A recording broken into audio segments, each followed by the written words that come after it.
So magandang araw kabola. Sa video na ito kabola, babalikan lang po natin yung napost po na trade rumor kabola ng Snowbadwa regarding po sa Magnolia kabola. Hindi ka man talagang Magnolia po, no? Hindi na direkta, pero according sa mga clues, sa mga usap-usapan yung Magnolia, superstar na po ito. So mga hindi pa nakasubscribe, baka pindutin naman po yung subscription button.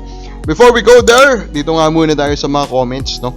Regarding po dun sa Justin Aranya naman, trade rumor, sabi ni Bugs Life, I'm a fan of Converge. Isa talaga sa cornerstone ng team si Aranya, but ever matry na trade to ng Converge sa SMC, for me, I'll ask for Go, Carino, Javi for Aranya and Ambot. Tingin ko kasi mas mag-compliment si Go at Carino kay Balti. Oh, this is actually a very interesting trade, kabola. Ano ba?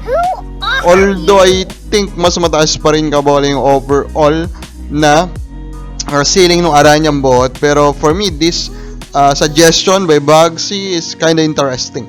Edwin Feliciano, untouchable boss si Aranya, hindi ba kakawalan niya ng Converge? There's a good chance for that. And malamang kayo mga fans po ng Converge, yan din po ang ino-hope po ninyo.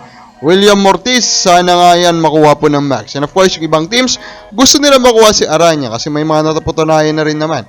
O glimpses po na pinakita po si Aranya kabola. Now, pag-usapan yung konti naman naging recent po na result, no? Converge, di ba?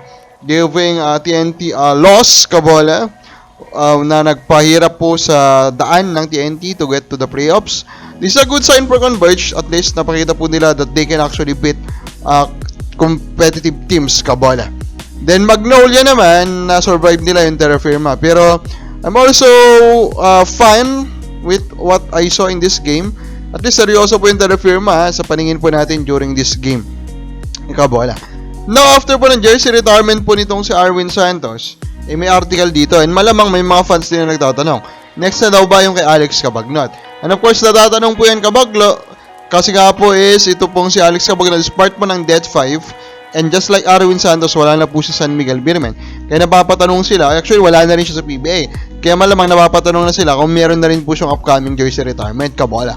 Now, looking at what he, of course, provided San Miguel Birmen, for me, dun pa lang medyo so lang sa akin Kasi nga, yeah, he's a member of that magnificent Death 5 kabola. Pero, I mean, hindi naman dahil member ka ng isang legendary group, yung buong grupo is masasali na doon. Or mag-jersey retirement na kabola, diba? Hindi naman ata ganun, lalo na 5 players po ito, diba? Parang sobrang dami naman yun. I-retire po lahat nila yung Death 5, kabola. And one more thing, there are other names in other eras, kabola, na mas, kumbaga, nagbuhat nung team na yon, nung mga eras na yon ng San Miguel Birmen, na wala pa pong jersey retirement. Of course, nandyan na yan, nasa harapan na yan, is dalawang Daniel Dupenso, Danny Sigel, di ba, kabola? Abit Gidaben, Don Tiberos, there are a lot of guys, kabola, that it's also agreed, kabola, that they deserve their jersey to be retired, di ba? With what they provided po the San Miguel Birmen. Na meron ka tayong rumor, na Halaron, di ba? Ang ating napaisip agad dyan is ito nga pong si Gio Halalon. And then Ron, ang napag-isipan naman po ng iba is Aaron Black, di ba? So, ang tanong ngayon dyan is Aaron Black and Gio Halalon a fine or fair trade? Sa mata ko po, it's clearly not, di ba?